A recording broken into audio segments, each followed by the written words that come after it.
Chapter 20. When you go out to battle against your enemies and see horses, chariots, and people more numerous than you, do not be afraid of them. For Yahweh your God, who brought you up from the land of Egypt, is with you. When you are approaching the battle, the priest shall come forward and speak to the people. He shall say to them, Hear, Israel, you are approaching the battle against your enemies today. Do not be faint hearted. Do not be afraid or panic or be terrified by them. For Yahweh your God is the one who is going with you to fight for you against your enemies, to save you. The officers also shall speak to the people, saying, Who is the man that has built a new house, but has not dedicated it? Let him go and return to his house, otherwise he might die in the battle, and another man would dedicate it. And who is the man who has planted a vineyard, but has not put it to use?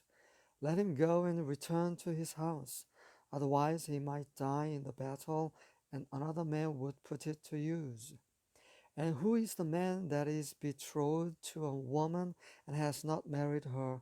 Let him go and return to his house, otherwise he might die in the battle, and another man would marry her.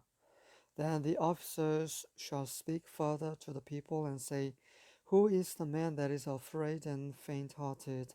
Let him go and return to his house, so that he does not make his brother's heart melt like his heart. And when the officers have finished speaking to the people, they shall appoint commanders of armies at the head of the people. When you approach a city to fight against it, you shall offer it terms of peace. And if it agrees to make peace with you and opens to you, then all the people who are found in it shall become your forced labor and serve you. However, if it does not make peace with you, but makes war against you, then you shall besiege it. When Yahweh your God gives it into your hand, you shall strike all the men in it with the edge of the sword. However, the woman, the children, the animals, and everything that is in the city, all of its spoils, you shall take as plunder for yourself.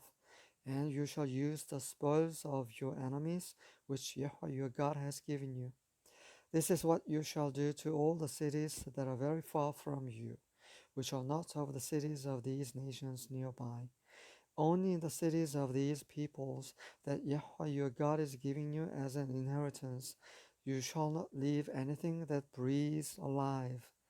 Instead, you shall utterly destroy them, the Hittite, and the Amorite, the Canaanite, and the Perizzite, and the Hivite, and the Jebusite, just as Yahweh your God has commanded you, so that they will not teach you to do all the same detestable practices of theirs which they have done for their gods, by which you would sin against Yahweh your God.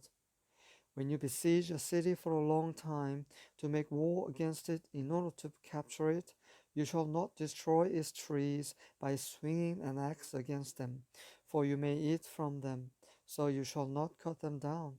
For is the tree of the field a human that it should be besieged by you? Only the trees that you know are not fruit trees you shall destroy and cut down, so that you may construct siege works against the city that is making war against you until it falls.